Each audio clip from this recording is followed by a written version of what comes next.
Nerdcast assemble! Stay dandy, baby. It's the Build Divers versus the Build Divers in an epic episode of Gundam Build Divers Re. That's right, my friends. Seasons 1 and 2 clash in a pretty epic episode of the series, bringing together the best aspects of both seasons. Basically, if you wanted a lot of Gundams fighting each other, then this is the episode for you. And even I have to admit, I wasn't a big fan of the first season. It was kind of cool to actually see a lot of these characters return from the first season. It's something that I always wanted to see in the original Gundam Build fighters, especially the first two seasons. I wanted a little more interaction between these two various groups. And this episode mostly, of course, focused on Hiroto and his team as they prepared for their final battle in Eldora. And thanks to Maggie, he has organized this massive mock battle, which is going to be the Lotus Challenge, which is going to look very familiar to people who watch the original season of Gundam Build Divers. And essentially, it's the same thing, except this time, they're going to be going up against a massive force of very experienced Gunpla veterans. Not only that, but there's going to be a brand new stipulation to this challenge. If they fail, they're going to have to completely restart it. So this is a nigh impossible task for Hiroto and his team, but watching them go through all of these various characters and show how far their Gunpla skills have come is honestly one of the best things about this episode. Not to mention, we also get a few smaller scenes with some of the side characters from the series, such as Masaki and even Hinata. But let's not waste any time. Let's talk about some of the big highlights of this episode. First and foremost, like I said, this is an episode of Gundam Build Divers Re, which plays on the fact that the Gundam Build spin-off series is essentially all about fan service. It's about reminding you why you love Gundam in the first place, in particular the actual mecha designs themselves, and getting to see so many variations of them in this episode is awesome. It's been one of the hallmarks of Gundam Build in general, and everybody gets like a really cool new upgrade, and everybody gets some brand new abilities. I mean, let's just sort of go down the line, shall we? First and foremost, there's Parvis, who's using a brand new form of the Valkylander, known as the X-Valkylander, which is basically like a brand new variant, which makes it look a lot like Quadorn, the legendary beast of Eldora. Mei's mobile suit essentially has a lot more armor. Kazumi is still rocking the Gunpla that he always has, the brand new Aegis Knight, although he's incredibly more competent in battle. And then, of course, there is Hiroto, who does a great job in this episode. But really, I didn't want to admit it, the stars of this episode are the returning characters, as again, all of their Gunpla just looks so freaking incredible. I mean, let's just talk about the original Build Divers team themselves. They all return in full form in this episode, and they're all a lot of fun, such as Momo, who's using a brand new version of the Momo Kapul. It's got a brand new black and pink color scheme, and it's very obvious that she's been training in battle a little bit more, continuing to use very unorthodox methods in order to fight back, like when she actually teamed up with Koichi and quite literally had him use his massive hammer to hit her like a giant robotic space ball. Did I say spaceball? I meant baseball. You know what I'm going for here. I could swear while watching this episode, I could actually hear Ayame's fans all over the world screaming when she made her big appearance in this episode. She was without a shadow of a doubt one of the most popular characters from the last season, and it's very easy to see why. Not only does she have a really cool character design, but her overall Gunpla, which is very similar to Parvis's, is very awesome, and it continues to just rock the freaking world in this episode. I also loved the return of Yuki, who I felt could have done a little bit more. I always felt he was probably one of the more interesting characters from the last season, and I just love the fact that basically his Gunpla is just a giant arsenal. There's so many like beam weapons all over its body, and the way that it folds up and unleashes just a massive blast was really cool in the last season, and it looks really cool here. And of course there's Riku himself, and I still have the same opinion about his character. I think he's very stock and kind of boring, but there's no denying that the 00 Sky Mobius Gundam that he's actually using just looks incredible. I mean, it is such a really cool design in the way that it actually moves and uses its Infinity Trans Am. It's just a cool looking mobile suit. There's no getting around it. And even just the return of some of the other characters from the series, like it was really great to see Hellfire Ogre return, using his flaming swords, actually being able to destroy an entire meteorite with just one slash of it. I'm glad that we got to see the return of Rommel as well, who seems to still be rocking the same mobile suit that he did before, but I want to talk about Rommel a little bit more later, because there's a pretty big revelation about his character. And then, of course, there is Kyoya Kujo, who is the big champion and is still apparently the champion of Gbn. And again, there's no denying that his mobile suit just looks awesome now that it has a long flowing cape, which may or may not be a beam cape, or maybe it's actually like a real cape that he added to the mobile suit. Doesn't matter. It looks awesome, and it totally works with a character like him, who's sort of seen as like the big hero here. But really, this entire episode was just an excuse for mobile suit action, and on that front, it pretty much delivered from beginning to end. And like I said, one of the big things about this episode is the fact that they can fail the challenge and they have to restart it, and they actually do manage to break through.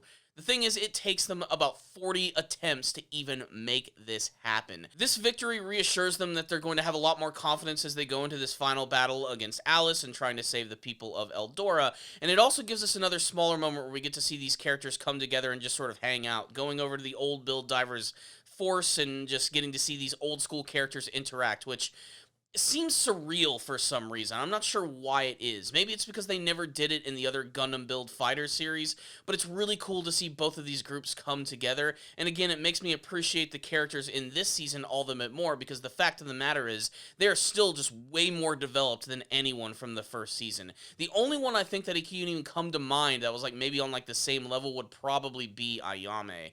But there's a lot of great moments here, seeing the characters interact and have fun with one another, and even big revelations like the fact that Rommel himself is implied to actually be Captain Zeon. I know it seems a little strange at first, because why would this guy who dresses up like a weird little weasel ferret thing actually have another personality being like this big superhero? Well, it kind of makes sense. One, they basically have the same voice. Two, earlier on in the episode, when Kazumi actually mentions Captain Zeon, it catches Rommel off guard. And then three, at the very end of the episode, he gets really excited over the prospect that Kazumi is such a fan of this guy, the implication being that basically Rommel has an alternate account in GBN that allows him to become Captain Zeon. And I think that's really damned funny.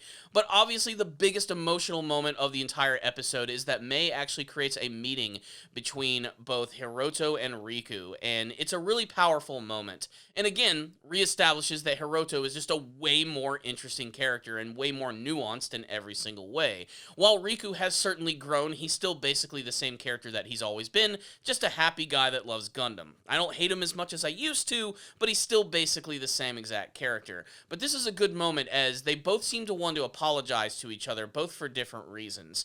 Of course, Riku is very upset for the fact that Hiroto had to go through and actually finish off Eve, but at the same time, Hiroto wants to apologize to them and let them know that because of him destroying Eve, he's allowed Sarah to live, which has allowed the GBN to flourish and to transform into a completely different world where these EL divers can actually live in peace with one another. It was also great to see more of Mei and Sarah actually interacting with one another, basically establishing that all of the EL divers are sort of related in a sense, having brother and sisterly relationships. And like I said, it's really cool to see these two characters come together, and of course letting us know that they're going to have another battle someday. Maybe we'll see it in a third season, maybe we never will. The point is, both generations have come together to bring us this moment, and honestly, it was pretty satisfying. But everything going on in the real world has got some pretty cool stuff going on as well, like the fact that Masaki looks like he's definitely going to be returning to help the Build Divers in their final battle, which was pretty predictable to say the least. I mean, it was only a matter of time before he was going to return to sort of atone for his sins and to help out his friends who actually helped save his life. His sister seems to be okay with this as well, and for some reason the doctors are, so they're not going to stop this guy. He's going to Eldora, and he's going to be awesome, and I can't wait to see his more I want to say pure mobile suit in battle. You know, it's not going to be the Celtsam like the way that we saw it before, where it was all evil, dark, black, and purple, but I still can't wait to see him actually go into battle and see like how capable he's going to be, and to see him work with the Build Divers, I think is going to be pretty freaking And to see him work with the Build Divers, I think is going to be pretty freaking awesome. And then, of course, there's the final scene of the episode between Hinata and Hiroto, which I thought was very satisfying. Throughout the course of the episode, they show that Hinata is also preparing for a big event in her life, her big bow ritual. And it almost seems insignificant to everything going on here, and it's something that even Hinata herself believes. It's not until the end of the episode where Hiroto actually reassures her that by her caring about his mission, it actually helps him out tremendously. As he says, their hopes and dreams interweave with one another, and this also gives her the strength to carry on and do her very best, showing that while she comes across as an insignificant and small part of the series, she's anything but. She's essentially the rock which is keeping Hiroto up. They support each other in very different ways, and it's a beautiful, if very cheesy message, but it works for an episode like this. I mean, it's basically preparing us for the big finale of the season, and in that sense, it did a pretty damn good job of it. So, what's the rundown on this episode of Gundam Build Divers Re?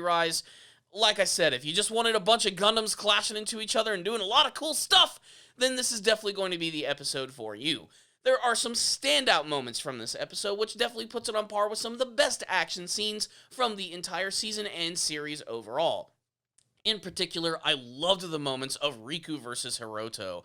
Again, Riku definitely has the overwhelming advantage with the fact that his Gundam is just insane with its power, but I love all the different strategies that they come up with one another. I'm really glad that Hiroto just didn't get completely dusted by him too. I really wanted to see kind of like these characters on like equal terms, and they very much were towards the very end of the episode as they came up with a really big strategy to not only take down all of these opponents, but to actually complete the mission as well, also giving us a little bit of the tease for the fact that these build divers are going to have some sort of big secret technique with one another that they do not show us, which we all know we're going to see in the big final battle, so I thought that that was a really great tease.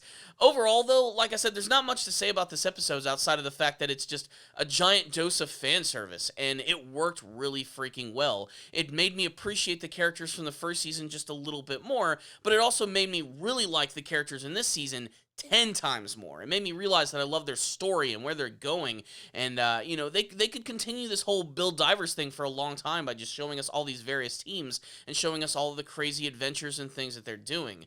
Basically, they're planting the seeds for a big future for Gundam Build, and I don't know if they're going to continue it or not, but honestly, after this season, I'd like to see what else that they could actually do with the franchise, especially considering that this season has just completely exceeded my expectations when compared to the first.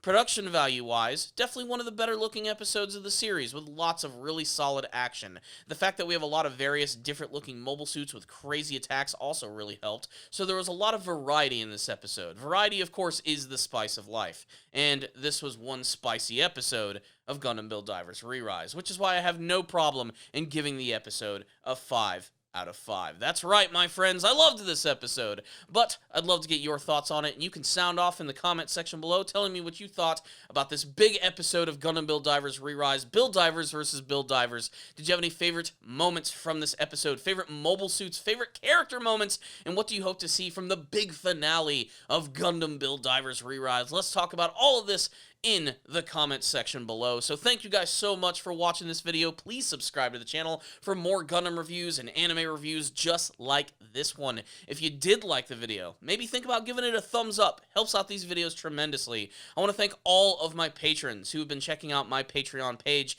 You guys have been doing an amazing job of supporting this channel. And remember, if you make a first-time donation through my Patreon, I'm going to review an anime series of your choice, and I would love to add your name to this list of super awesome people who support this channel every single day. So thank you guys so much for watching this review. I'll see you all next time, and as always, stay down there, baby.